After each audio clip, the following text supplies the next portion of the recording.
¿Qué tal? ¿Cómo están ustedes? Bienvenidos a la entrevista verdadera este jueves. Hablamos hoy de un tema que está y debe estar naturalmente en primer lugar de la agenda, creo yo, que es el tema corrupción, transparencia. Tengo la impresión yo que esto de que éramos el país menos corrupto de América Latina, de este lugar del planeta, dejó de existir como percepción entre los chilenos. Es lo que se escucha en la sobremesa, en los cafés, cuando conversamos. ¿Qué nos está pasando? Nos volvimos de repente un país corrupto, y los casos son montones, han ido irrumpiendo uno tras otro en una suerte de avalancha que resulta de verdad inexplicable e increíble. Está el Paco Gate, el Médico Gate, el cohecho en la política, el robo dejado en el fútbol, ¿no es verdad? Las colusiones, aparecen los jefes de finanzas que denuncia el Contralor, en fin, una larga lista de casos, de maneras de robarse la plata pública y privada y de intentar ejercer influencias espurias o ilegales. Vamos a conversar de esto con alguien que maneja particularmente bien el tema, que es director ejecutivo de Chile Transparente, el capítulo chileno de Transparencia Internacional, Alberto Precht. Muchas gracias por acompañarnos, Alberto, este jueves para darle una vuelta a qué nos está pasando. Yo decía que esta idea que teníamos los chilenos de que Chile era el país menos corrupto de América Latina, algo de lo que nos sentíamos orgullosos, está desapareciendo. A mí a veces la memoria me falla, pero tengo la sensación que una avalancha de casos de esta naturaleza no se había producido nunca antes en la historia de Chile. Y la explicación, lo conversábamos antes del programa, no puede ser que nos volvimos de repente corruptos. Algo más pasó. Bueno, primero, muy buenas noches y muchísimas gracias por la invitación. Bueno, sin duda estamos viviendo un momento muy distinto respecto al acercamiento que tiene la sociedad chilena y las instituciones chilenas respecto a la corrupción. Habíamos tenido casos de corrupción grandísimos, incluso en democracia. Recordemos el Gavilazo, el Mopgate, Chile Recortes. Han habido, pero eran esporádicos, eran muy grandes y muy sectorizados. Pero efectivamente hoy día tenemos como que un renacer de casos de corrupción en distintos lados. Y yo estoy muy de acuerdo contigo, que acá no se trata de que de un día para otro nos volvimos más corruptos. Yo creo que de un día para otro nos volvimos más intolerantes con la corrupción, que también tiene que ver con la intolerancia que tiene la sociedad con el abuso, que va muy de la mano. Van en paralelo, por supuesto. Son cosas distintas. Son cosas distintas, pero van en paralelo. Y por eso a veces los casos de colusión se confunden con casos de corrupción, porque uno dice, bueno, acá me están robando. De hecho, en Chile, por ejemplo, estamos hablando de la corrupción entre particulares, que es algo muy anómalo. Y después, por otro lado, tenemos que vivimos en una región extremadamente corrupta, una de las más corruptas del mundo, junto con África y el sudeste asiático. Entonces, efectivamente, nos diferenciamos mucho, porque decíamos, bueno, en Chile se roba, pero se roba poquito. Y nos damos cuenta que sí, efectivamente. Pero no tan poquito. No tan poquito, pero tampoco llegamos efectivamente como está el resto de la región, que lamentablemente tenemos incluso estados que están capturados, es lo que denominamos en Transparencia Internacional la gran corrupción. La gran corrupción. Vamos a hablar de lo que pasa en América Latina, que me parece particularmente grave. Ustedes, como Transparencia Internacional, tienen capítulos en gran parte de los países del continente y podríamos hablar de los casos más graves probablemente, porque las cifras de verdad son astronómicas comparadas con las nuestras, Alberto. Ahora, 13.000 millones de pesos del Paco Gate, de alguna manera, como se ha denominado, son 20 millones de dólares. No es poca plata, es mucha. Está el Milico Gate, el tema de los jefes de finanzas de las reparticiones públicas, que tienen en común, diría yo, un denominador que a mí me parece sorprendente en Chile y que forma parte del ADN del país, que son personas que tienen acceso a mucho dinero en cuentas fiscales y que ejercen ese acercamiento sin casi ningún control ni fiscalización. Esto último creo yo que es el gran problema en Chile, la fiscalización y la falta de control. Bueno, hay un algoritmo que es muy simple: a mayor discrecionalidad, mayor corrupción. Y es por eso que en los sectores de defensa, por ejemplo, o de manejo de finanzas, que son más discrecionales, cuando hay funcionarios públicos además que llevan mucho tiempo en la misma locación pública, se generan estos espacios de corrupción. Y si algo hemos despertado es que nosotros creíamos que estábamos muy seguros con el tema de la detección temprana, porque efectivamente cumplimos todas las convenciones, nuestras leyes son bastante bonitas, etcétera, pero claramente estábamos años luz de tener sistemas de detección temprana y de prevención. Lo de Carabineros por el monto es muy preocupante, pero también por lo largo que ocurre el fraude. Si hubieran sido 12 millones de dólares que alguien asalta en un banco, o en un camión de valores, que fueron 6.000, la mitad fue el gran robo del siglo, es la mitad. Uno se sorprende, pero es de una vez. Acá estamos hablando de una serie de tiempo de por lo menos 5 años. Y entonces, ¿qué pasó ahí? Que una banda organizada, criminal, se tomó una institución y se pasó por encima los controles porque ellos ejercían el control. Y entonces ahí la pregunta que hay que hacerse, ¿basta ese control interno de las instituciones? ¿Podemos seguir confiando en los servicios públicos, en las auditorías internas que finalmente dependen del jefe de servicio o del subsecretario? Y que ejercen poder sobre el subalterno. Y en el caso de los militares o de carabineros es peor aún. Es un poder mucho más directo. Porque hay jerarquía de mando, claro. Entonces claramente es muy difícil. No, a mi capitán, a mi coronel, a mi comandante, en fin. Y ahí se abre un tema que en Chile estamos en pañales, como en muchos otros estamos bastante bien, es que es la protección de los denunciantes. Hoy día, efectivamente, los funcionarios públicos tienen una determinada protección, no los puedes despedir si denuncian un caso, pero eso dista de ser una buena protección. Debiéramos avanzar hacia incluso premios para el funcionario honesto que denuncia, en la recuperación de activos, por ejemplo, protección real. O sea, como un carabinero, yo el otro día hablaba con un amigo que es carabinero de orden y seguridad, el carabinero de la calle, y me decía, los carabineros de orden y seguridad pagamos los platos rotos de los carabineros de intendencia. ¿Cómo ese carabinero honesto de orden y seguridad... Que es incorruptible en la calle. Que es incorruptible en la calle y que se entere y sabe qué está pasando, o que le han contado qué está pasando... Y que mira su plantilla al final de mes. Puede denunciar. Se muere de miedo. Dice, no voy a ascender, si me pillan. Y efectivamente, aunque no nos guste reconocerlo, así pasaba. Y esperamos que esto nos sirva para que Carabineros y el Ejército se den cuenta que se necesita un control externo. Es que eso te iba a decir, porque eso es un análisis absolutamente de la realidad que tú haces, pero a la hora de intentar prevenir que esto no ocurra, porque es plata pública que desapareció y probablemente no retorne a las arcas fiscales. Tú hablabas de, ¿le podemos creer o seguir creyendo a las auditorías internas? La respuesta claramente es no, de acuerdo a estos casos y muchos otros que hay. ¿La solución son las auditorías externas o tampoco? Bueno, porque también el auditor externo de pronto puede ser corruptible. Gorda, puede ser corruptible, no es suficientemente acucioso al detectar, y esto lo hemos comprobado en un montón de casos. Bueno, sin duda hay que fortalecer el control interno y externo, pero también hay que irse también al otro extremo, que hay que fortalecer la sanción. Lo que no puede pasar en los casos de corrupción es que quede sensación de impunidad. Y yo lamento decir y creer que en muchos casos nos vamos a quedar con sensación de impunidad. ¿Y por qué? Porque los delitos de corrupción, cuando se creó nuestro Código Penal, porque los delitos funcionarios son muy nuevos en nuestra legislación, se quedaron con penas bastante bajas en muchos de los casos. Por lo cual, hoy día, efectivamente, un corrupto que debiera tener un castigo mucho mayor, no por el monto que roba, sino por el daño que le hace a la democracia, no lo va a tener. Y por otra parte, también tenemos algo que lo hablamos fuera de pantalla. Lamentablemente, el corrupto siempre va a tener la intachable conducta anterior. Y una atenuante responsabilidad a la hora de imponer una pena. Entonces parte muy bien. Y piensa si un cohecho simple son 541 días. Le sumas la intachable conducta anterior, te quedó, claro, un chiste, la verdad. Ajá. Alberto, te quiero justamente llevar a este tema que está marcando claramente nuestra política, que tiene que ver con el cohecho, con los cohechados, con quien además ejerce como cohechante, digamos, como empresa que busca ejercer una influencia pura en una legislación, en un proyecto, en fin, en lo que sea. ¿Cómo están mirando, cómo miran ustedes desde Chile Transparente este estatus que está teniendo la política chilena, que está bajo la lupa absolutamente por esta relación enteramente espuria entre la empresa y quienes ejercen de políticos? ¿Estamos en una crisis severa o el hecho de que se hayan detectado, investigado y eventualmente sancionado estos casos nos pone de nuevo en las manos limpias? Nuevamente vivíamos en una zona de confort. Creíamos esta falsedad de los aportes reservados, que eran realmente reservados, y la verdad que nadie lo creía, pero nadie tampoco lo decía públicamente. Nosotros hicimos un estudio, hecho, que lo dirigió Eduardo Engel hace varios años, y donde se detectaba en elecciones municipales que algo no estaba calzando.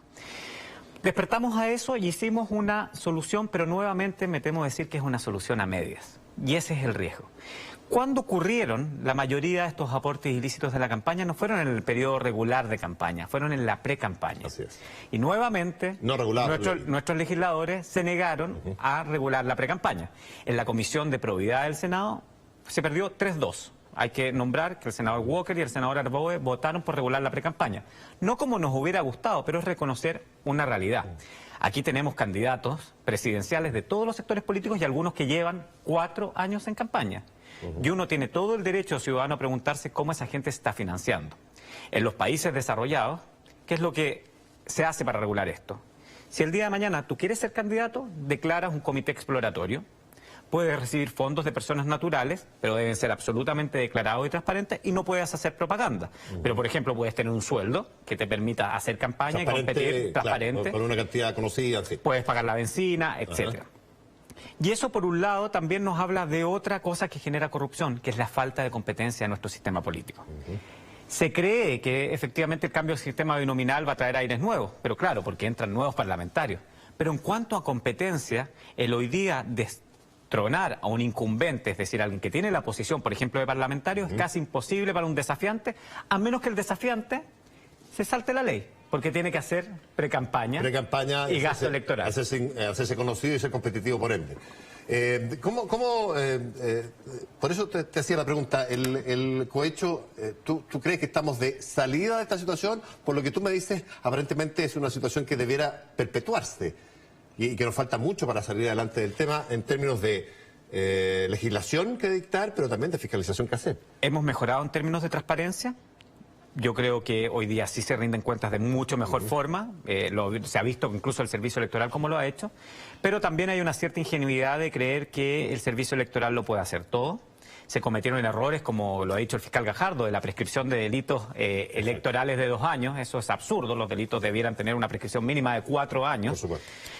Y por otro lado, hay una cierta ingenuidad y tranquilidad de creer que la agenda de transparencia terminó aquí al prohibir el aporte de las empresas a la política.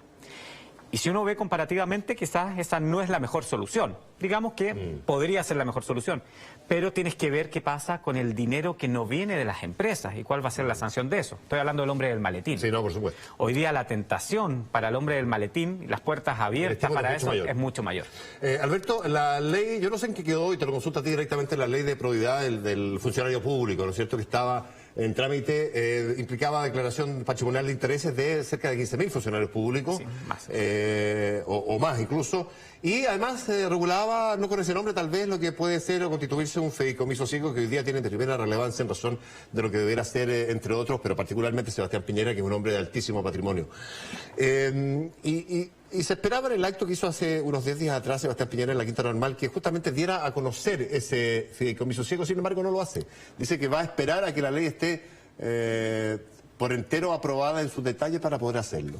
¿Hay hoy día condiciones para que Sebastián Piñera pueda hacer un fideicomiso ciego creíble ante la ciudadanía? Bueno, lo primero que hay que decir es que esa ley se aprobó, fue una ley de larga tramitación, y que gracias a esa ley nos estamos enterando de lo que el Contralor está haciendo respecto a enriquecimiento ilícito y negociación incompatible. Es una muy buena ley a nivel de estándar internacional y en eso no nos podemos equivocar. Esa ley establece 3 formas de prevención del conflicto de interés y regulación del enriquecimiento ilícito. Declaraciones juradas de patrimonio de interés, la constitución de lo que se ha denominado un fideicomiso ciego, que no es propiamente un fideicomiso ciego, y algo que es muy interesante, enajenación de ciertos bienes. Por ejemplo, obligación forzosa. Si el candidato Piñera hubiera sido candidato con esta ley, hubiera tenido que forzosamente vender Chilevisión la candidatura pasada. Y lo hizo voluntariamente. Exacto. Hoy día sería algo forzoso. Si hubiera estado vigente esta ley en 2009, Sebastián Piñera no hubiera sido voluntario vender o no Chilevisión, hubiera debido hacerlo de acuerdo a la ley. Así es. Y cualquier empresa que tuviera algún tipo de participación en el Estado. Ok. Eso es un cambio gigante y es muy buen cambio. Respecto al fideicomiso, efectivamente el candidato es muy difícil que lo haga anteriormente, porque lo que tiene que hacer el candidato es una declaración de bienes, de patrimonio de interés, y eso sí lo va a tener que hacer Sebastián Piñera y cualquier candidato. Y ese es un cambio fundamental, porque antes los candidatos no tenían que hacer declaración de intereses y de bienes, hoy día sí la tienen que hacer. Entonces, ¿qué es lo que uno esperaría? Primero que Sebastián Piñera hiciera una declaración de patrimonio de interés muy completa y de resultar electo, efectivamente hiciera un fideicomiso ciego. A la hora de resultar electo, no antes. Sería extraño que lo hiciera antes porque tiene la obligación de hacer la declaración de patrimonio, entonces sería algo demasiado preventivo. Yo lo que uno, si pudiera recomendar algo, diría, haga una declaración muy completa y después haga un fideicomiso que vaya más incluso del estándar que estableció la ley. Porque efectivamente, en el materia de fideicomiso, a todos se nos pasó un detalle importante que tiene que ver las inversiones fuera de Chile. Y efectivamente... ¿Y eso no quedó ni va a quedar regulado? No quedó regulado, es una mejora que hay que hacer, pero también a nivel internacional está poco regulado. Entonces, bueno, a uno le sorprende siempre y es muy interesante el trabajo que uno tiene porque siempre va encontrando aristas nuevas. O sea, los espacios de conflicto de interés, los espacios de corrupción en otro ámbito, siempre son muy quisquillosos y muy distintos. Entonces también se va haciendo mucho camino al andar.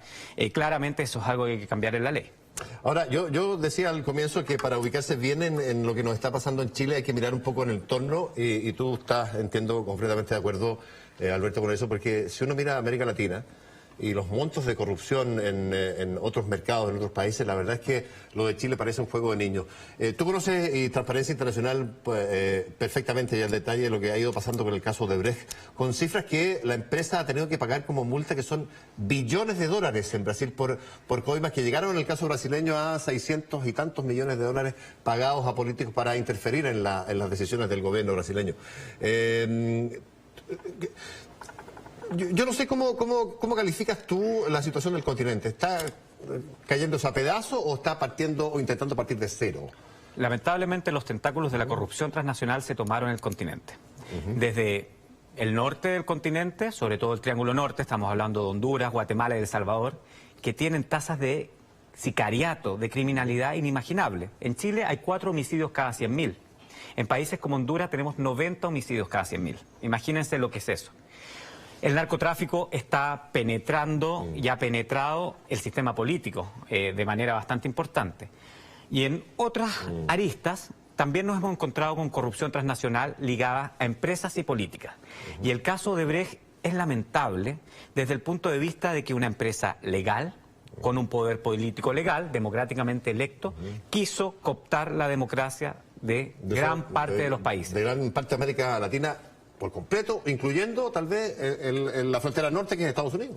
Incluyendo, bueno, Odebrecht tiene inversiones importantes en Miami. De hecho, el acuerdo reparatorio lo hace con la justicia norteamericana. Paga una multa de 2.6 billones de dólares. Por ejemplo, para muestra un botón, se dice que al expresidente peruano, Alejandro Toledo, se le pagaron 20 millones de dólares en coimas. Por la construcción de una carretera, en fin. Al presidente de República Dominicana también se le está investigando el pago, la financiación de su campaña y también en pagos directos. Al presidente Santos, al candidato Zelaya también, y también a otros dentro del continente. Por lo cual estamos hablando de corrupción transnacional grave. En Chile, por distintas razones, no hemos salvado. No tenemos Odebrecht, pero tenemos otras. Y la pregunta que hacemos desde Transparencia Internacional es que si empresas como OAS actuaron en todo el continente de una forma, es decir, financiando ilegalmente la política por una parte o pagando sobornos, es dable preguntarse si en Chile ocuparon el mismo modus operandi. Y tenemos profunda confianza en lo que está realizando la Fiscalía Nacional, Jimena Chong, que de hecho está en Brasil participando de los interrogatorios a los altos ejecutivos de OAS, para que podamos efectivamente dilucidar si el modus operandi fue el mismo en Chile. Y la impresión tuya, vamos a ir al corte, Alberto, pero la impresión tuya antes de ir a la pausa es que actuaron exactamente igual en Chile. Al menos en aspecto de financiamiento electoral hay indicios, hay un caso que está bastante documentado que tiene que ver con el aporte de un avión a una campaña, la campaña de Marcos Enrique Dominami. Y en materia de cohecho uno tiene que ser muy responsable. Nosotros hicimos una investigación con la información pública y no hay indicios de que haya pago de cohecho, pero lo está investigando el Ministerio Público. Y como digo, una de las grandes diferencias en Chile es que aquí, a pesar de que a veces esa frase sea una frase políticamente poco correcta, hay instituciones que funcionan. Vamos a la pausa, al corte en la entrevista verdadera este jueves. Regresamos al tiro con más, con el director ejecutivo de Chile Transparente, Alberto Brecht.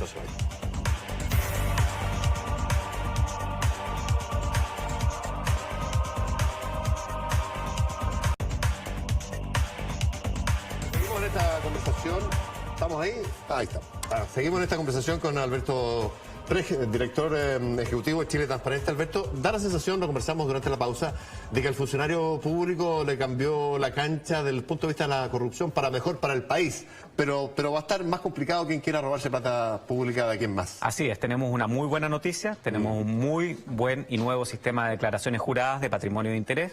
¿Tiene detalles? Sí, claro. Esto a propósito de lo que denunciaba el Contralor General de la República por estos 5 jefes de finanzas de servicios públicos que conocimos hace algunos días, cuyas investigaciones, entiendo, están en curso.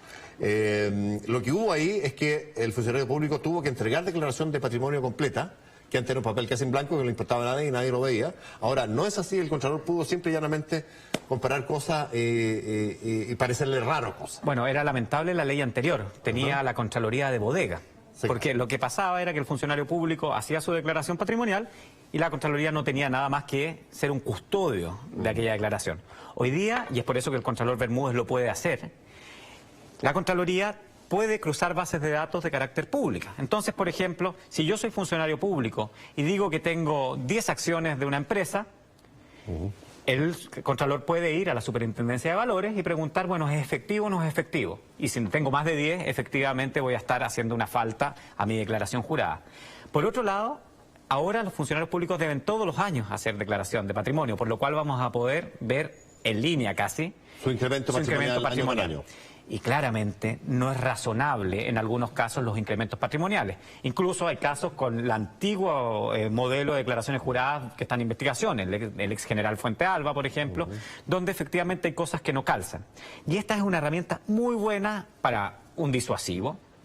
Si uno le pudiera dar un consejo a un funcionario público, de hecho me han llamado algunos, declara todo, no hay nada que temer. Y por otro lado, es un muy buen seguidor del enriquecimiento ilícito a través de esta variación patrimonial que se puede hacer. Y es por eso que esa es una buena noticia. Vamos a ver cómo tratan de darle la vuelta. Echa la ley, echa la trampa, pero bueno, porque le parecía raro al Contralor, y por eso te lo quiero preguntar también, que hubiera funcionarios públicos de altos ingresos, entre comillas, que no tuvieran a su nombre ningún bien o patrimonio relevante. Y por eso digo yo, echar la ley, echar la trampa, eso es patrimonio que se traspasa, se deriva a la señora, a la cónyuge, a la conviviente, al amigo, en fin.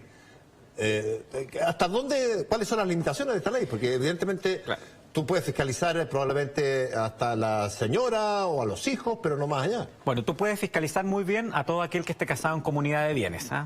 Eso es obvio. Eso claro. Muy bien. Pero después solamente debes hacer una declaración de quién es tu cónyuge o tu conviviente civil y tus hijos. ¿El conviviente civil cabe en esta ley? Cabe el conviviente civil. Okay. O sea, la ley alcanza a salir con conviviente civil. Capítulo, yeah. Pero solamente vas a conocer aquello, por lo cual la Contraloría puede hacer determinadas preguntas y ver efectivamente si hay distracción de bienes. Pero bueno, mira, yo no quiero dar buenas ideas a los corruptos, pero hoy día uno podría invertir en bitcoins. Por ejemplo, paraísos fiscales poco regulados, paraísos fiscales que hoy día ni siquiera son estados. Estamos hablando de plataformas petroleras perdidas en el Ártico que hoy día manejan dineros con bolsas de valores ficticias. Entonces, hay que ir adelantándose un poco a la ley, hay que ser más flexible. Uno de los errores que tiene nuestro sistema continental de juridicidad, de derecho, es que somos muy legalistas y por lo cual lo que no está escrito a fuego en la ley es muy difícil de interpretar y eso a veces nos ha jugado malas pasadas. Así que tenemos que ser ingeniosos también en viendo cómo se va avanzando en violar estas normas. Pero hoy día, para un funcionario honesto, esta va a ser una gran protección y para un funcionario corrupto, esto le va a hacer el costo transaccional de la corrupción mucho más alto. Y al final de eso se trata la corrupción. Yo creo que si alguien se para acá o en cualquier parte y dice vamos a eliminar la corrupción, está mintiendo. Lo que sí se puede hacer es aumentarle día a día el costo transaccional al corrupto para que no le convenga ser corrupto y para que si lo pillan, efectivamente tenga una sanción que sea disuasoria y importante. ¿Cómo lees tú la actitud y la actividad o el trabajo desarrollado por el Contralor? Te lo pregunto porque la decisión de hacer esta fiscalización masiva respecto de jefes de finanzas, por ejemplo, y otros funcionarios públicos, proviene de que explota o le explota en las manos al país este tema del Paco Gate famoso. Y el Contralor decide empezar a revisar funcionarios públicos a propósito de esa coyuntura. Y la pregunta que te hago al tiro, ¿no debe hacerlo permanentemente el Contralor como función, de tal manera de no gatillarse por eventos como un caso como el Paco Gate? ¿No debe, en razón de su función cotidianamente, estar cotejando todo aquello? Bueno, lo primero que hay que decir es que tenemos una gran Contraloría General de la República, y es una institución muy respetable, no solamente con el Contralor Bermúdez, sino que en la historia de la Contraloría. Y efectivamente la Contraloría tiene algunas limitaciones que son importantes de señalar. Primero, ¿quién le da el presupuesto a la Contraloría? ¿Y con dónde la tiene que negociar? En la dirección de presupuesto. La dirección de presupuesto depende del Ministerio de Hacienda y por lo cual tú negocias tu presupuesto con el fiscalizado. Eso es algo que hay que cambiar en el tiempo. Y segundo, tiene efectivamente carencias técnicas y carencias de recursos que no permitirían una fiscalización total de las declaraciones juradas de patrimonio. Aquí lo que pasa con el Contralor Bermúdez, primero que hay una decisión que hay que rescatar, pero también se da una coyuntura, de este caso Paco Gate y de la aprobación de la ley. Pero el Contralor lo tenía que hacer igual. Correcto. Hoy día esta es un deber, porque si tú tienes, hoy día no solamente la atribución, sino las competencias y las facultades para poder contrastar bases de datos públicos y ver los incrementos patrimoniales, si no lo hicieras, yo creo que habría una falta grave en el ejercicio del cargo. ¿Qué impresión tienes tú de lo denunciado por el Contralor? Como Transparencia o Chile Transparente, ¿qué delito se empieza a configurar ahí, Alberto? Bueno, se ha hablado de negociación incompatible, pero yo creo que puede haber enriquecimiento ilícito y eso importaría fraude al fisco. Y si esos bienes después se destinaron, por ejemplo, a comprar departamentos o lo que fuera, se constituye lavado de dinero. Por y ahí las penas se le complican a los infractores. Así es. Hoy día yo leía en un diario que por negociación incompatible efectivamente las penas no van a llegar a ser de cárcel, pero si se comprueba que hubo enriquecimiento ilícito y por ende fraude y lavado, cambia muchísimo las circunstancias. Y yo creo que tenemos que perder... Ahí sí hay penas disuasivas. Así es. O sea, podrían haber más altas, pero son bastante disuasivas. Pueden llegar hasta 15 años, ¿no? 15 años cuando están vinculadas a narcotráfico. Pero la frontera, porque a veces uno dice, y en Chile hemos tenido mucho pudor para hablar de gran corrupción y debiéramos hablar más de lavado de activos, debiéramos hablar de narcopolítica, debiéramos hablar de trata de personas, porque son fenómenos que están muy ligados a la pequeña corrupción. Cuando tú no puedes gastar, por ejemplo, eres corrupto y no puedes gastar todo lo obtenido de un fraude, el único mercado que te queda es el mercado ilícito. Por supuesto. Y por ende, esa frontera, cuando estamos hablando de fraudes de gran cantidad de dinero, es una frontera que es muy fácil de cruzar.